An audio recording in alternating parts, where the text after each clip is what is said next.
All right, here we go. Here we go. A special edition Knicks Fan TV podcast. Salute to Knicks Nation, wherever you guys are watching. This is the number one show for the fans, by the fans. If you're a diehard Knicks fan who loves to talk about Knicks news, Knicks rumors, and post-game live analysis featuring live callers, smash that subscribe button below and the notification bell so you don't miss anything. Now, you guys know where the Knicks are at right now. So we're going through a tough season once again. And we got to be looking forward to the draft eventually, man.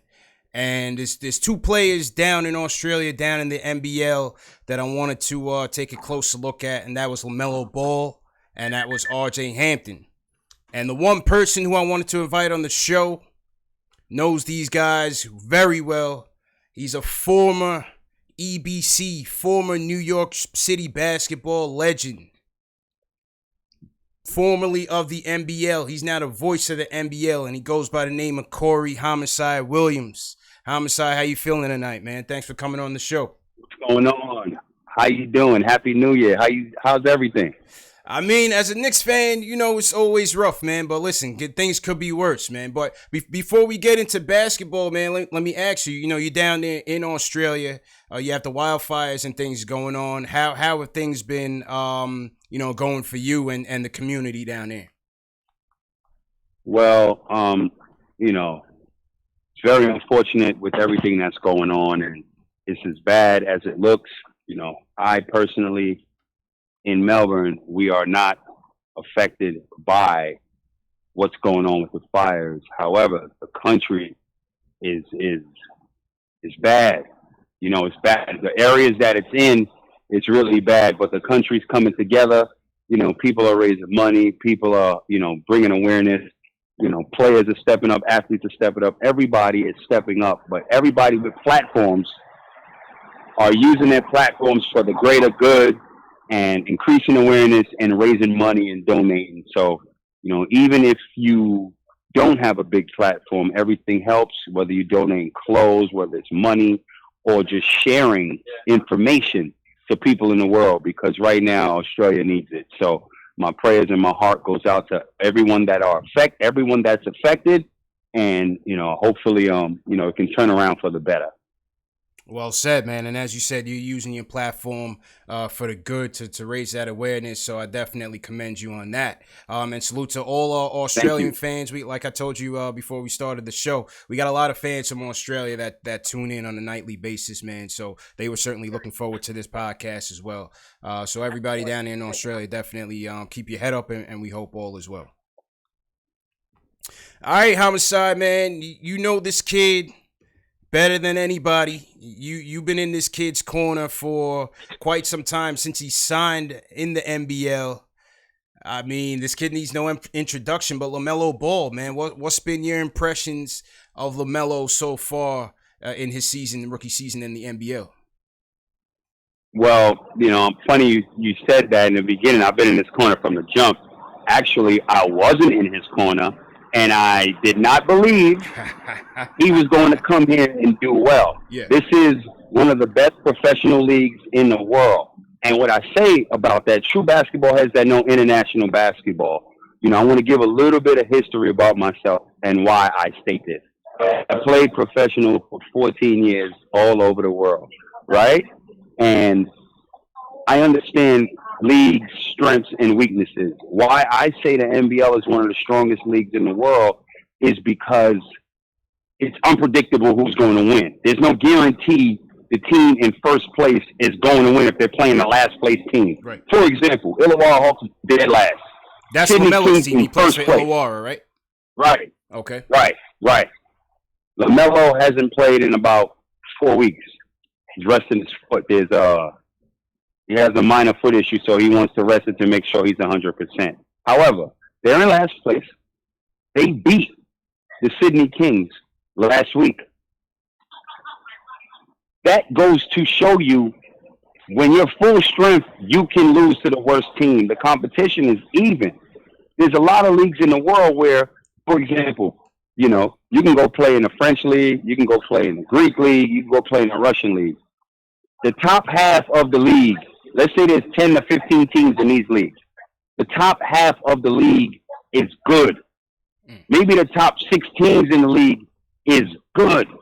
Then there's a ridiculous drop-off in talent on the bottom half of the league.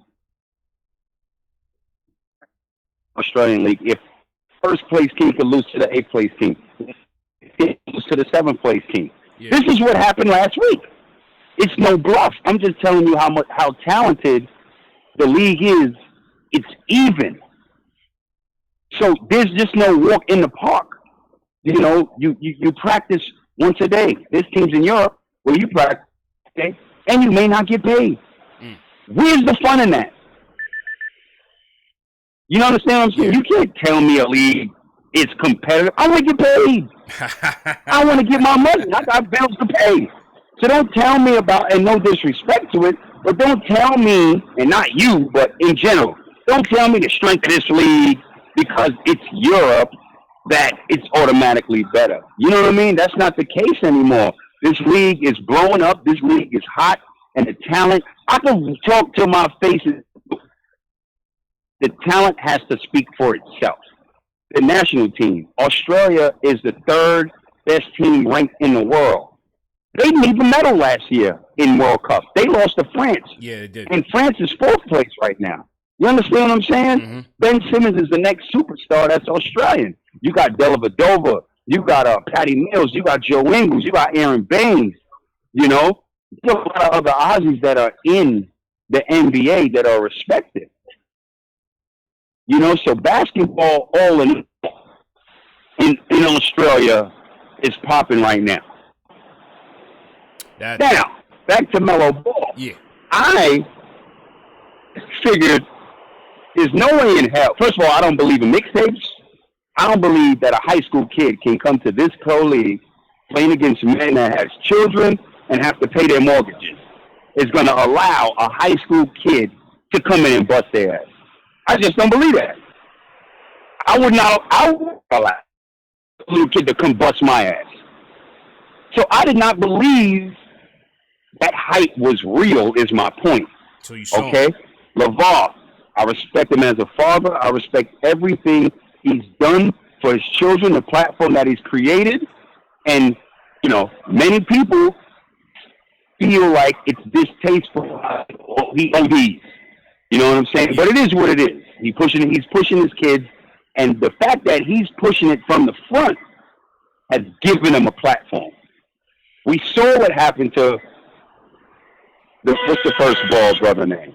Lonzo, right? Yeah, Lonzo. He got Lonzo the 2nd pick. Because of the dad's mouth, LaVar's mouth, he got Lonzo to be the 2nd pick.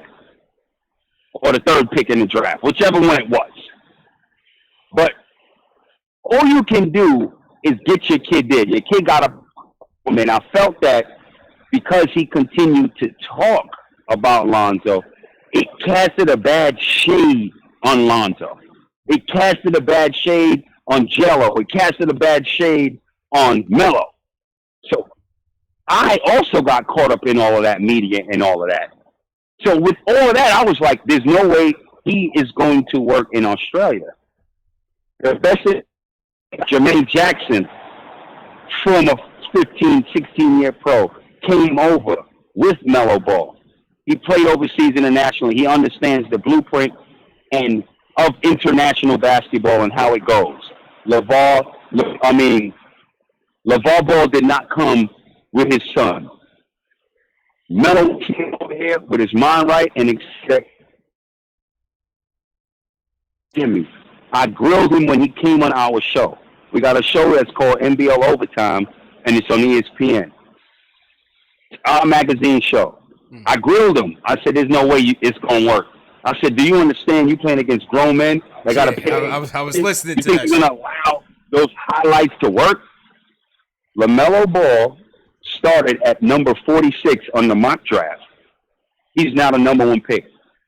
He exceeded expectations. I was the loudest doubter.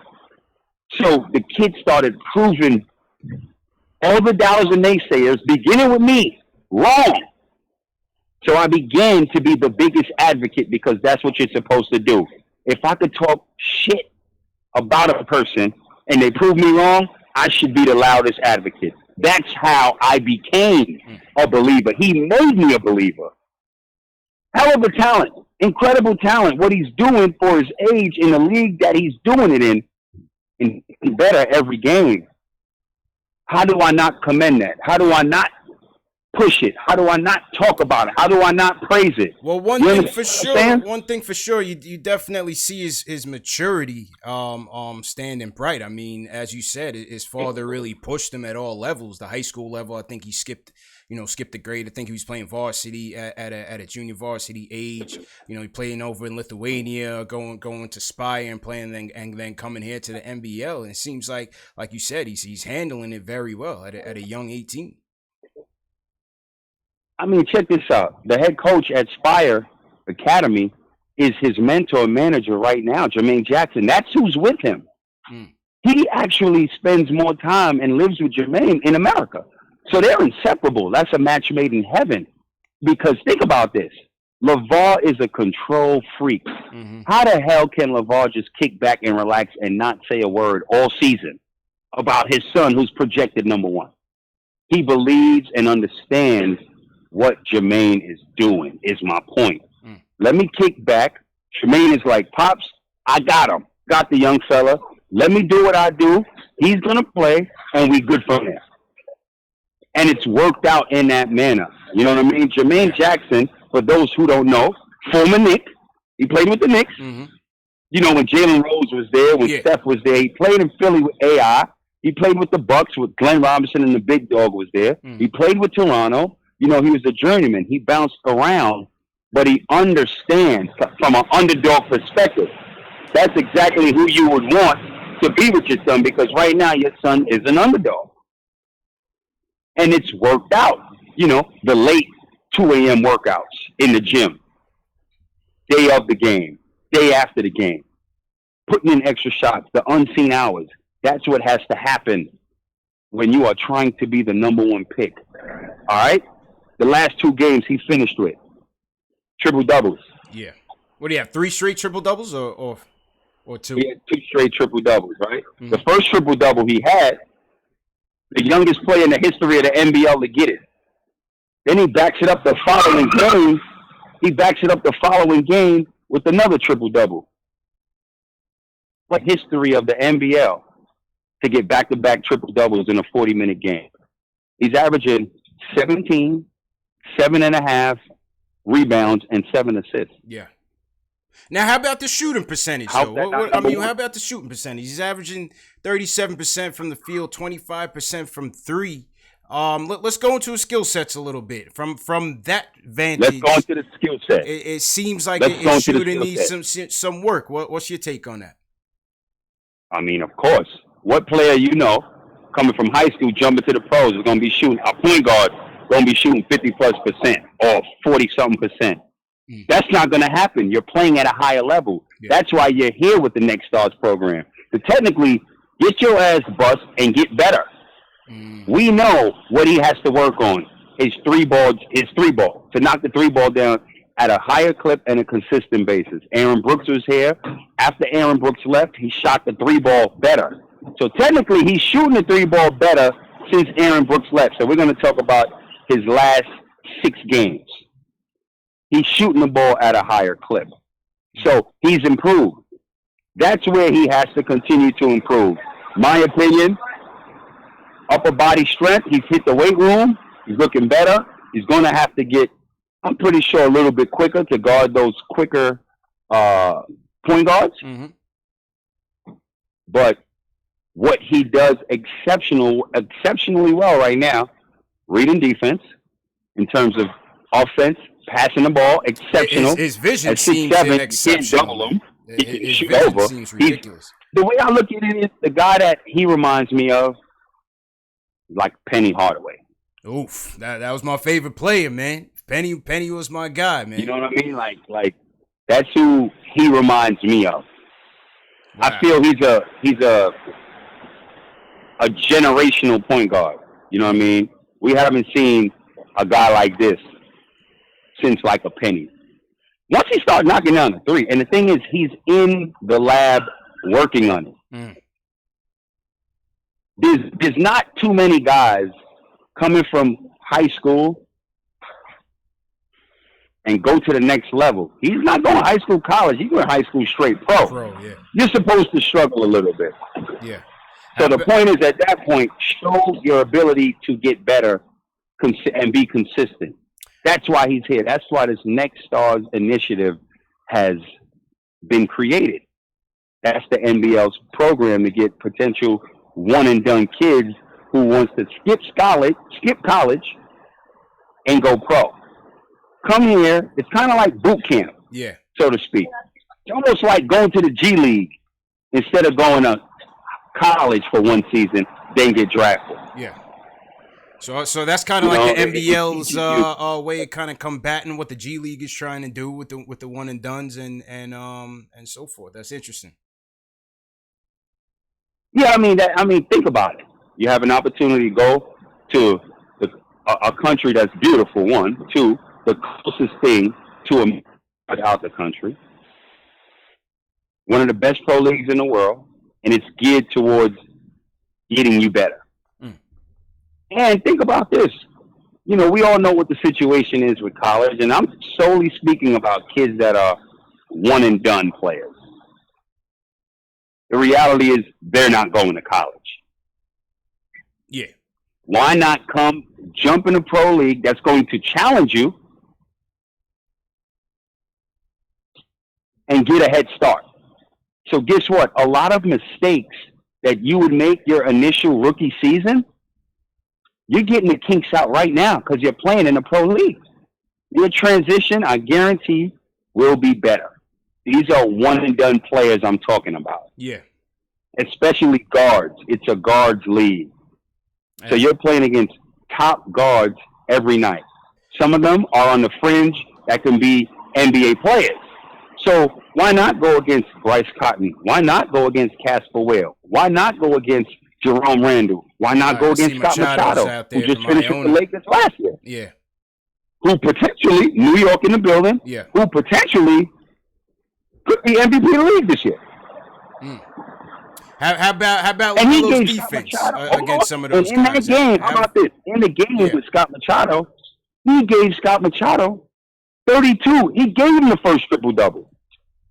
That game was crazy. Scott Machado had 22 and 14 assists in that game. They lost in overtime to Melo. Melo beat them. Melo beat Cans, Scott Machado's team, 3 consecutive times.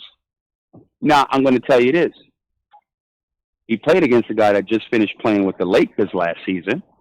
That's where Scott Machado finished up last year. Mm-hmm.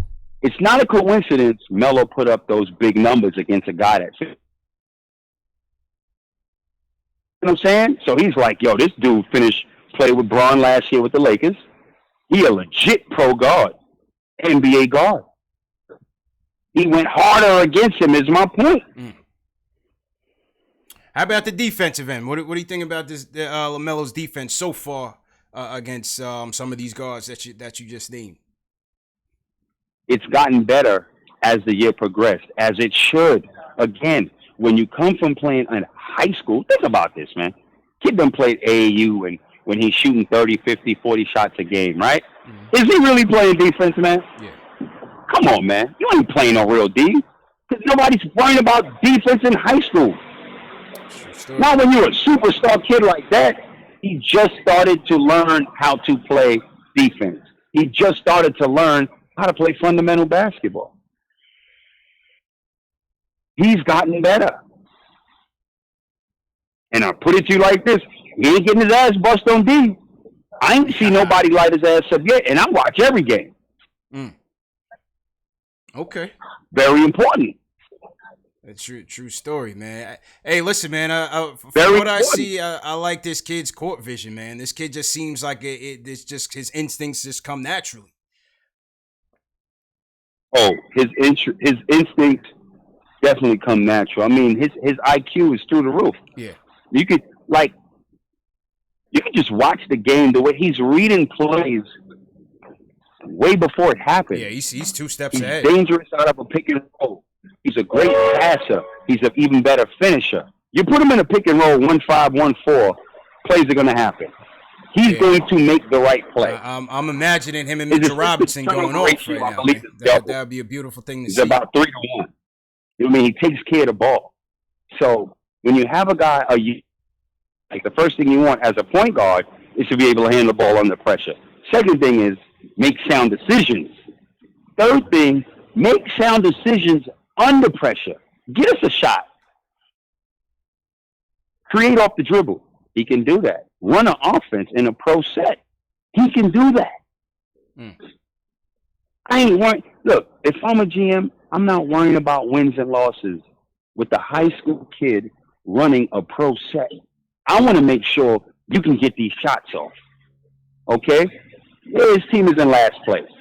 If I can create off the dribble and get a shot off to my shooters on the wings and dime it off to my big man, as a GM watching them do this with the Illawarra Hawks, you're not worrying about if those players finish the play. If they finish the play, it's a plus. You're worrying about who is on your roster in the NBA that when he makes the play and gives them the ball, they can finish. You understand what I'm saying? Julius Randle, what position he play? Shot at the 4. Right now, Julius is at the 4. Okay, there we go. He shoots the 3 solid, right. Mid-range, he gets to the rack. Which means the defense has to shift when you're running a 1-4 pick and roll with Randle and Ball. You can run that all day. Randle gonna eat. Right now with Ball. I tell you right now, he's better than Frank. He's better than yeah. I mean, that's not even a question. I think, skill set. Who's the point guard right now with the Knicks? The starting point guard. Right now is Elfrid Payton. What's he averaging? Payton right now, let's take a look. Elfrid. The top of your head. You don't have to. Just off the top of your head. I would say, what's Payton averaging in the chat? Maybe 8 and 4, if that. Okay. Melo could do that in the first half with his eyes closed. Maybe a quarter. That's what we need. Yeah, I'm right on the money. 8, 4 rebounds, 6 dimes. 8 points, 4 rebounds, 6 dimes for Elfrid Payton. Melo right now is averaging 16 points, 17 points, 7.5, 7.5. Playing 30 minutes. 30 minutes a night. Less than 3/4 Melo could give you that. And I'm telling you right now, with the Knicks roster right now, Melo numbers would be better than that. Hey, you wouldn't have too far to climb, but I definitely believe it, man. We need a point guard in the worst way. I'm telling you. We need a point guard in the worst way. No knock to whoever that guy is, the starting point guard. No knock to him. I'm just telling you what I know. Not what I think, what I know.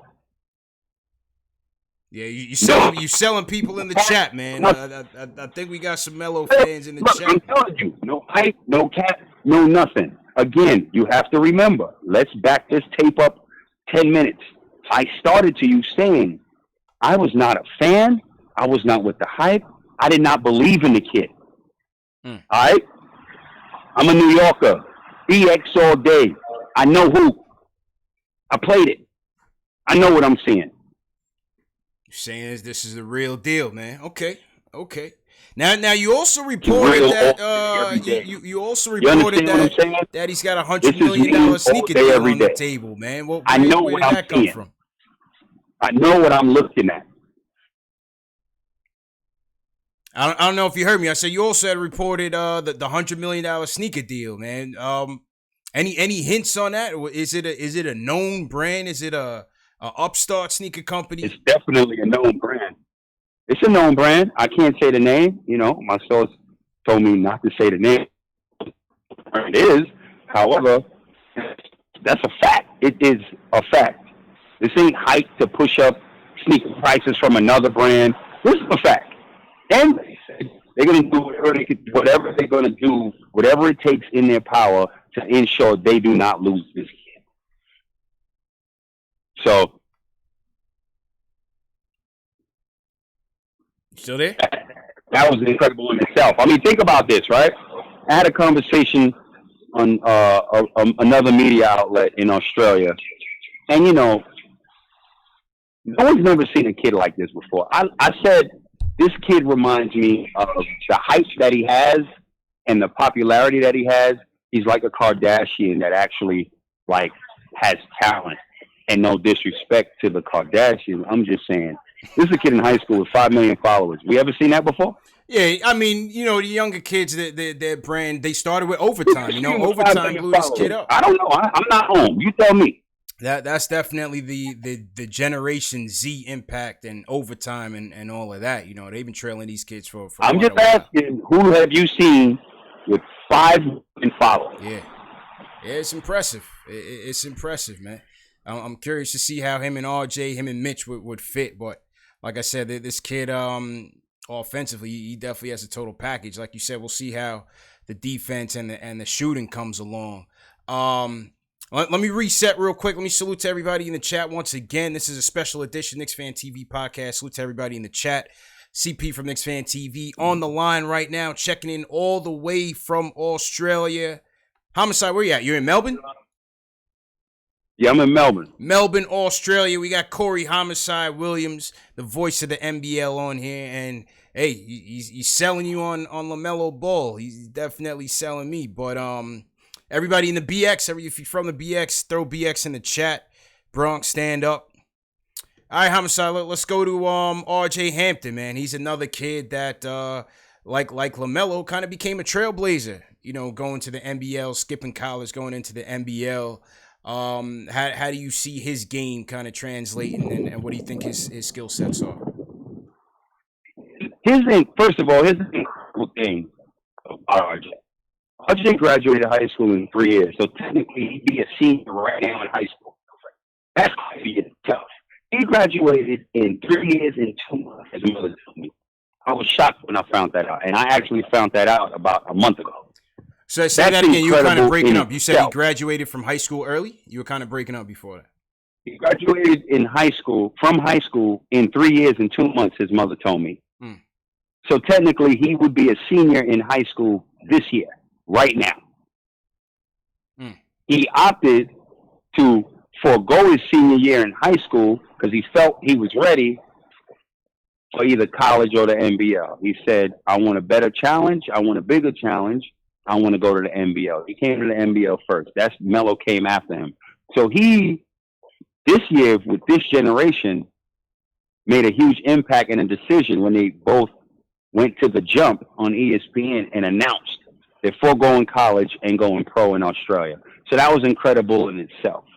You know, the Snake Stars Initiative program is ingenious. You know, shout out to the NBL for coming up with this initiative, this program to give these guys an opportunity to forego college and come here and work on their craft and get better.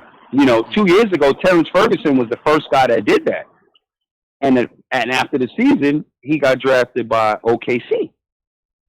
Last year, it was Brian Bowen, and he got signed by Indiana Pacers. He's with the Pacers right now. But these two guys, the world began watching because the whole world keyed in more because of the popularity and the talent of these two guys. That's what's taken the world by storm. RJ Hampton has done well. He's averaging 10 points a game with the New Zealand Breakers. Now, they are in playoff contention. They're deeper and way more experienced at the guard position. Yeah, so they beat LaMelo's team by like 30, man. Many minutes. Yeah. He isn't playing as many minutes as LaMelo Ball, which will help him because he's playing with a whole lot more talent and experience at the position. You have another guy that plays with him, Scotty Hobson from New Jersey, Sheikh Henry from Cali, former MVP in Turkey. You know, you have a championship-winning coach, a 3-time championship-winning coach from Israel, Dan Shamir. So Corey Webster is a New Zealand national team player who just left and went to China, who's been averaging about 24 points a game. So, which, you know, helps him even more with the experience that he's getting from the bigger brothers, so to speak. Super quick, super talented. Kind of reminds me a little bit like a Westbrook / John Morant. That's how he plays and attacks the basket. Super cat quick in transition in the open court. can shoot the three, get to the basket, finish with the left and right hand. His future is bright in the NBA. That's why on the mock draft, on ESPN mock draft, he's fifth. Yeah, I saw somewhere between 5 and 7 on some of these mock drafts. So think about this, right? Think about this. If you as a GM watching guys in college and you watching guys play against grown men in one of the best leagues in the world, and you look at the draft at a specific position these guys play, why would you take a guy who is playing against kids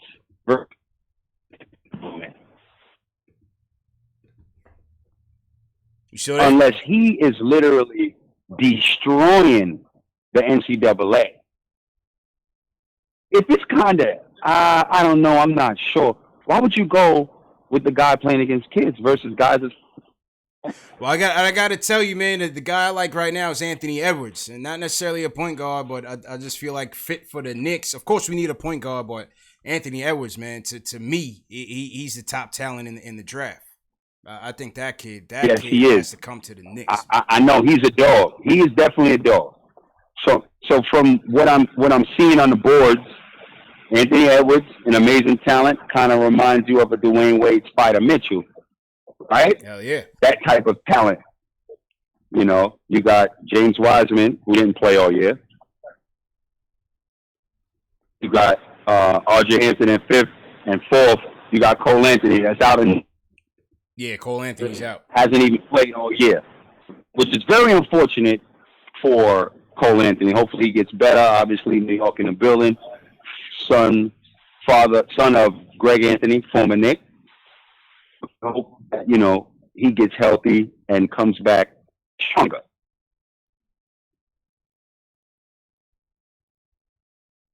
I think I might have Edwards, as great as he is, good young talent, and you need a point guard. Yeah, I mean, we need a lot of things, man. Point guard, we need shooting too, man. We need shooting in a big way. New York City is known for point guards. That's what we need. Either way, I feel the Knicks need a point guard, and there's a couple. Hopefully, Cole Anthony get back right and in time for the draft, and comes back stronger, which he should. Plenty of time before June. But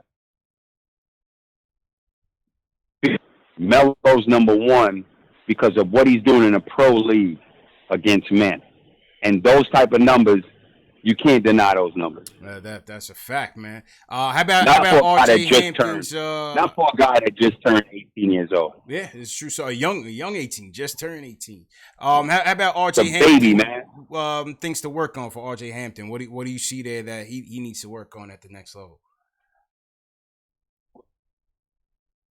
So the fact that his team is extremely talented at his position, he's not getting the opportunity to play 30 minutes a game. So you're not really seeing everything he possibly can do and bring. But I tell you this, he's going to be one hell of a pro. Intelligent, mature. But again, all these guys got to continue to do is continue to tighten up and work on their craft, work on the jump shot, tighten that up, make it more consistent. I believe he's more of a combo than a point. Okay. Melo's a pure point guard. RJ is a combo who plays point. Coming off that pick and roll, he's making good, sound decisions. I've been impressed with both of them, to be honest with you. I really have. The maturity levels of these guys, just working hard on their bodies, being aggressive, not afraid to take the big shot, make the big play. These guys are both going to be really, really good pros.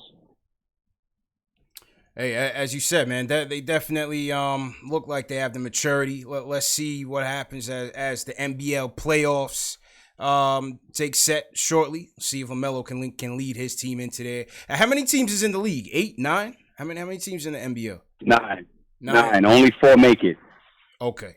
I tell you this right now. Yeah. Both of those teams, New Zealand have a slight chance, but I don't believe they'll make it. And Illawarra is not going to make it. You also got to look at it like this. Remember, it's a pro league. So as good as they're looking individually, a high school kid is not going to come into a pro league like this and lead your team to the playoffs. They're just not experienced enough to lead it into the playoffs. Not enough time. It's not like it's 82 games. You stack with a veteran core. You know, you got Perth Wildcats. They just brought in Miles Plumlee. They got the best 2 clutch players as imports on their team. They won a championship last year. Sydney Kids got Andrew Bogut, Casper Ware, Didi Lozada, who got drafted last year by New Orleans Pelicans. Right? They're stacked with a couple national team players. You got Melbourne United. They're stacked. You got Kansas Taipans with Machado. They're stacked. Those are talented teams. These guys are experienced players at all positions. So, you know, experience is definitely going to get youth all day. That's why they changed it. How would you stack up the NBL against the other international leagues? You mentioned some of the former NBA players that are playing there. You have Aaron Brooks there. You have Miles Plumlee. You have Machado. How would you stack that up against, say, the ACB league or the Turkish league or? There you go. I'll put it to you like this: the best league, in my opinion, Euro League, ACB.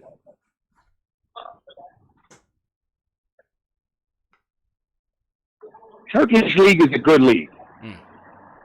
But again, some of the teams don't pay you for that league, and you'll still win. The strength of that league from first place to dead last place, it doesn't match up. The Italian league is good, but I'm going to go ACB, Euro League, both of those, and then NBL. So outside of the NBA, those two countries, and then Australia. Okay, interesting, man. You can't tell me right now, like for me, for those who don't know, the last place team in none of those leagues could beat the first place team. Everybody loaded. The last place team in this league can do that. The seventh place team could beat the second place team. You understand what I'm saying? If you do not show up, you will lose. That's how the NBL is. So you better show up, or you're gonna lose. That's why I say it ain't a cupcake league. All right, no doubt, man. Salute to everybody in the chat once again. This is a special edition KnicksFanTV. Joining me tonight is New York City's own, the EBC's own, the NBL's own international basketball star, Corey Homicide Williams. Hit that thumbs up button for you boys. Make sure you guys subscribe to the channel. We got Knicks versus Jazz coming up. Post-game live. JLs will be back. And Knicks are in Utah taking on the Jazz 9 p.m. Eastern time. So we'll definitely check in on the post-game show. Yo, Homicide, let's talk about you, man, because like I said, your rise here in New York, you were certainly one of the most respected streetball players to ever grace the blacktop. EBC, you know, you had the historic championship game against Ron Artest. You gave Ron Artest, I think it was like 27 points or something in the championship game. You got your name Homicide from Rucker. What was your memories from those days, man? What were some of your favorite memories from the Rucker days? Well, for me, I graduated from Alabama State University. I went to Rice. You know, wasn't the most talented or skillful. I was just really aggressive, and I played defense. So it's literally like, yo, Corey, you got to guard the best offensive player. And that was my job and my role. And I accepted it because that was the only way I can get on the court, you know. Nah, it is in New York, man. Everybody's talented. Nobody has time to develop any talent because there's so much talent ready to go right now, you know. So I wore that, you know, and I took it everywhere with me. So I went to junior college first, graduated. got my associate's degree in arts at Penn Valley Community College in Kansas City, Missouri. And I finished up at Alabama State University in Montgomery, which is Division I. Graduated with my degree in criminal justice, and I got better. And I pursued my love, which was basketball. My coach didn't help me, didn't have a big name big rep, or big numbers. So, you know, for guys like that, I fortunately was from the mecca of basketball, which is New York City. I was in my dorm one day, and I was reading Slam magazine. They were talking about playground basketball, and I was like, well, I guess I got to try this route. I figured I'm going to just go to Rucker Park and play street ball, and hopefully somebody will see me and give me an opportunity. I literally thought that. At a time when nobody was getting opportunity from street basketball to go pro. And I want you guys to think about what I'm going to say. Skip is a New York. Skip to my Lou. Ray for Alston, of course. Right. Shout out to Skip. But Skip didn't need street ball to go pro. He used street ball to went to college. He didn't need street ball to go pro. So he went to Fresno City JUCO. Tark came and got him from the playground. Went to Fresno City JUCO, then went to Fresno State and got drafted. Okay? Smoosh Parker, shout out to Smoosh, New York City street ball icon.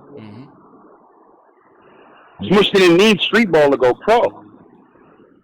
Smoosh went to Fordham, went undrafted, and then was a free agent and got on in Cleveland.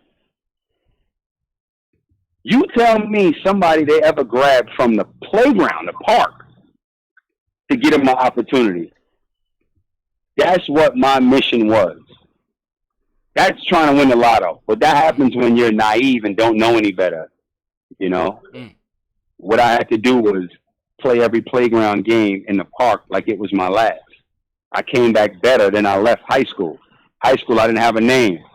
Once I hit street ball, it became Homicide. Anybody that knows the vibes knows you don't make up your name. They give you a name based on your style of play if you're good enough to earn a name.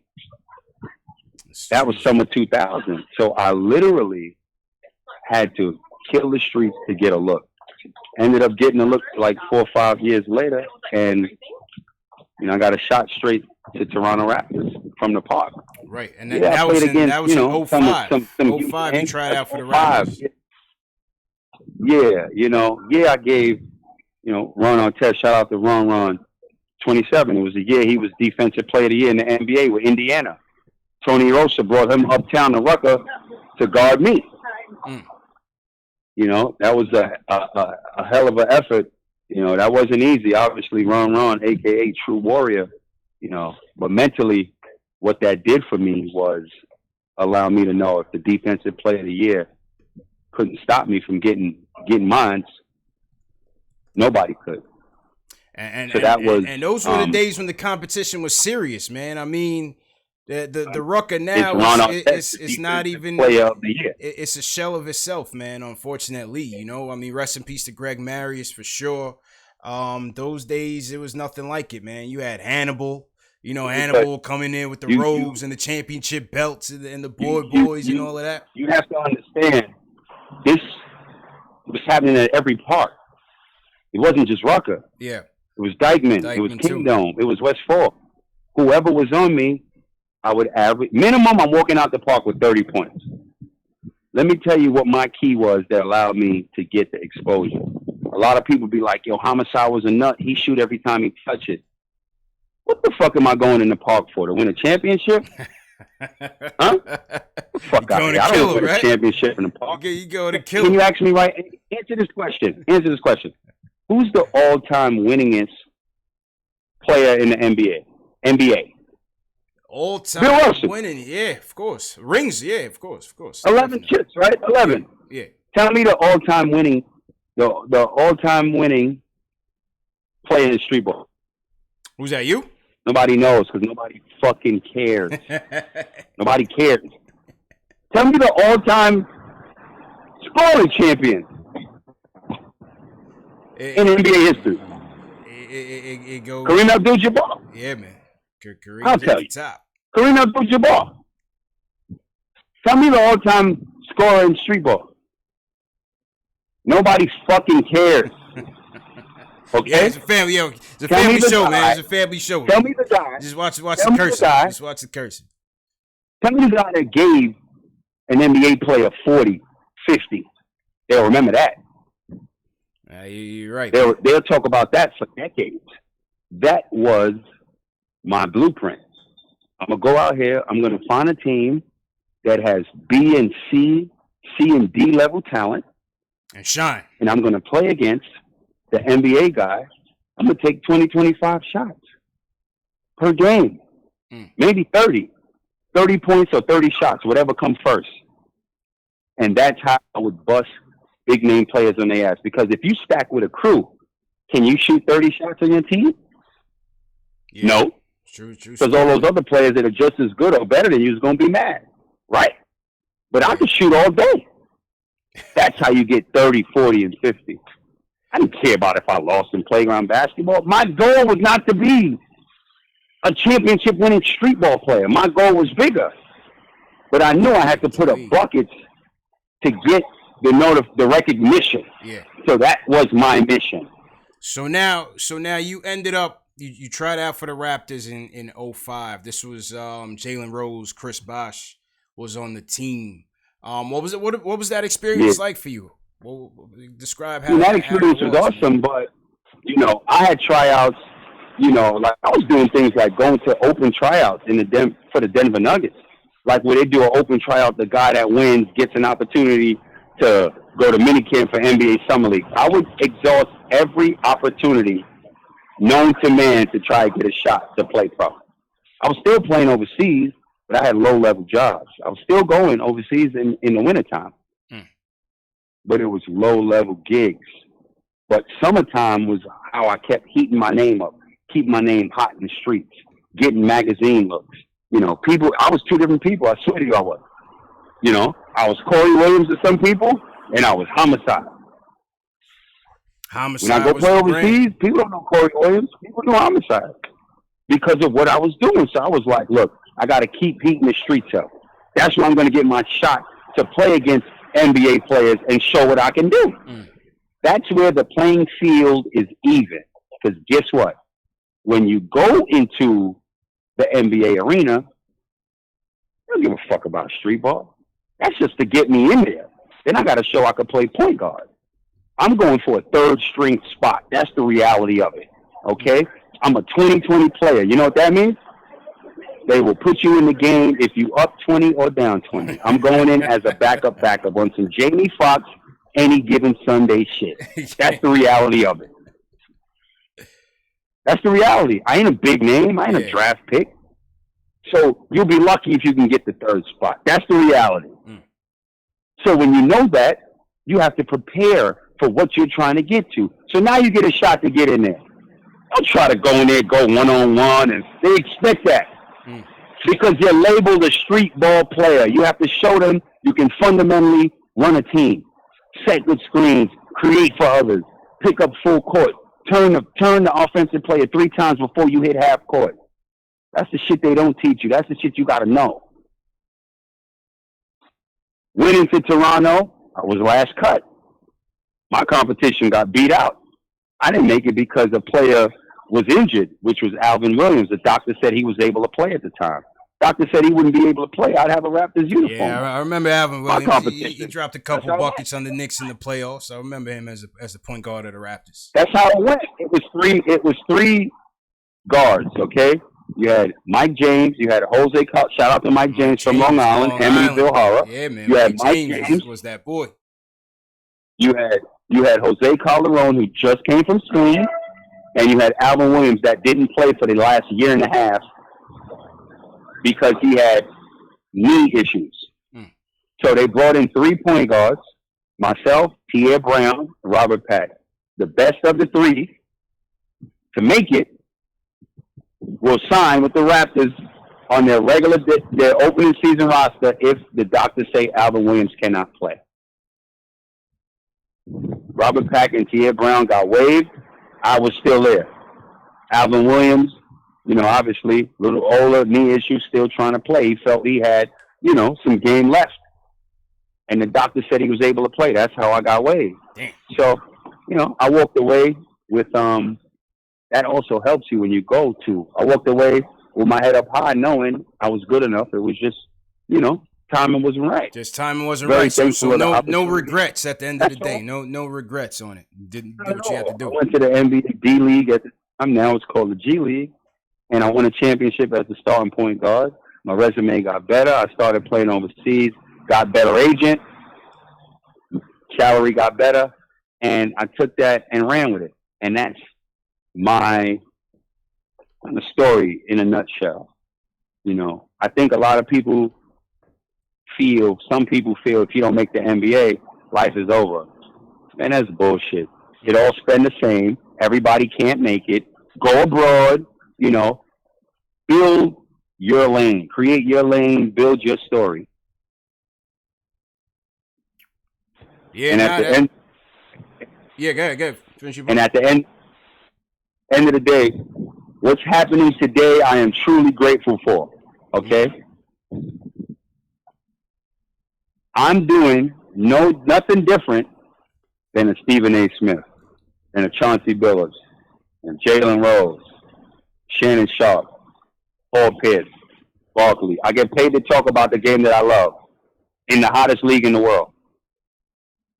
And it all began with the kid thinking, I got to kill Rucker Park to get a shot at pro. Hey, listen, that was a real journey, man. That was definitely a real journey, and as you said, man, you made so many stops internationally. It certainly made you who you are today, and that is the voice of the NBL, man. You becoming that, a representation of their brand. How does that feel to kind of evolve in that way to kind of build your brand up now to kind of be that representative for the league? It's an incredible feat. I played in the Australian League. And I played 4 years here. I got MVP the league year 3. I talk a lot. We from New York. We talk a lot. We talk a lot of shit when we play. And I was also quite aware of knowing how to keep it professional off and on the court regardless of what. And I got an opportunity. They reached out to me. And offered me an opportunity to do what I'm doing right now. And it was a match made in heaven, so I'm extremely grateful for the opportunity. And, it's been working out really, really well. I am in a unique situation. There isn't really anybody in this space that played international ball. Now I'm going to break something else down to you. Mm-hmm. Most professional ball players, when you go overseas, your body of work is done on international soil. The body of work is not done on domestic soil at home. So when you come home, the odds of me, when I was just finished playing ball, doing what I'm doing in America, it can't happen. You have guys that are playing in the NBA with a bigger profile. Yeah. And a better career on U.S. soil. That's why they work. They have a fan base. They resonate with the people. That's why you can transfer. Some of them can transition in front of the camera and talk about the game. You understand what I'm saying? Mm-hmm, mm-hmm. Yeah, I see a lot of guys doing fairly well right now. Karan Butler. My body of work is in Australia. Yeah. That's why this works. I don't know anybody that played international basketball that's in this space. So I'm very proud of being to say that in my generation, the first one to do it. Yeah. Now that's what's up, man. Again, I definitely I'm not doing anything different. I am not doing anything different than what Jalen Rose does, than what Stephen A. Smith does, than what Shannon Sharp does. I'm doing it about my league right here in basketball, in the Australian League. So that's what's going on post-game, post game, life after the game for me. There you go. You got to write a book, man. Did you write a book yet? Nah, the story ain't even done yet. Story ain't done, right? It's just getting started, man. Just getting started. Just getting started, man. Well, listen, man. I definitely appreciate you coming on, spending some time with us to talk about, LaMelo and RJ Hampton, your journey as well, and the NBL, man. You definitely becoming the voice of the NBL. A lot of people weren't too knowledgeable on that league. So we definitely appreciate you coming by. When the season's over, man, I hope you come back on. We'll see what happens after the playoff ends. See if LaMelo comes back from his injury. We know RJ came back from his. So let's see if they can finish the season strong. Because, like I said, man, the Knicks will certainly be in the running for one of these guys. So let's see who emerges. Yeah, see how it all plays out. Thanks for your time, man. Appreciate it, man. Yo, let everybody know where they could find you on social media, man. Find me on Instagram, twitter.com, C Homicide. Real C easy. for Corey, Homicide at Homicide. C Homicide. Homicide, appreciate the time once again, man. Take it easy down there in Australia, and definitely be safe. All the best with the wildfires and everything that's going on down there, bro. Yeah, I appreciate it. Thanks, brother. Have a good one. All right, man. Stay blessed. All right. All right, that was Corey, the Homicide Williams. Hit that thumbs up button for your boy. He's down there at the NBL, and hey, listen, man, he told you LaMelo is his guy. LaMelo is his pick. What do you guys think? What do you guys think in the chat, man? Who would you say is your top 5 prospects right now in the draft? For me, like I told you guys, I'm Anthony Edwards all the way. I know we need a point guard. I'm Anthony Edwards all the way. We need somebody who's going to be as close to a cornerstone piece. I know RJ's trying to establish himself that way, but Anthony Edwards, to me, that's who I'm sold on right now. I saw an article on Draft Express that was stating that, a lot of the NBA scouts and personnel aren't too keen on the overall talent level of this draft. They kind of feel like, well, the number one guy is going to be kind of number one just by default, and not really that, that guy, that mega star that's at the top. My take is we'll see, man. We'll see. A lot of these guys, they're coming in young. They're coming in raw. They still coming into the league. They need a lot of development. And a lot of these guys are nowhere near, the finished products of themselves. So we'll see what happens. But I think for me, it's certainly Anthony Edwards. I don't think I've seen enough of Cole Anthony, unfortunately. I would entertain it from a point guard perspective. LaMelo, certainly. I like Maxey. I got a chance to take a look at Maxey against Anthony Edwards last night. I like Maxey's motor. He's definitely a tough, gritty player. I feel like he could certainly play in New York. Halliburton is impressive. This is the point guard draft. Or the guard draft, if you want to call it that. Keith Sinclair in the chat says Edwards, Cole Anthony, Wiseman, LaMelo, Nico Mannion. Throw Nico Mannion on that list, man. That boy looks like a dog. That boy definitely looks like a dog. Wiseman, I don't know. I just hope the Knicks are in a position where, it's Edwards, obviously, but it's either Edwards or one of these guards. That's where I'm going. That's definitely where I'm going. So salute to Homicide once again for joining us. Jay Ellis will be back. We'll be back post-game, Utah versus Knicks. Let's see what happens. Game is about to start right now. So I'm going to go watch the game, eat some dinner, come back for post-game with Jay Ellis. Take your phone calls on everything. Salute to everybody that's been watching. Make sure you hit that thumbs up button for your boy. And I'll see you guys right after Knicks versus Utah Jazz. Peace.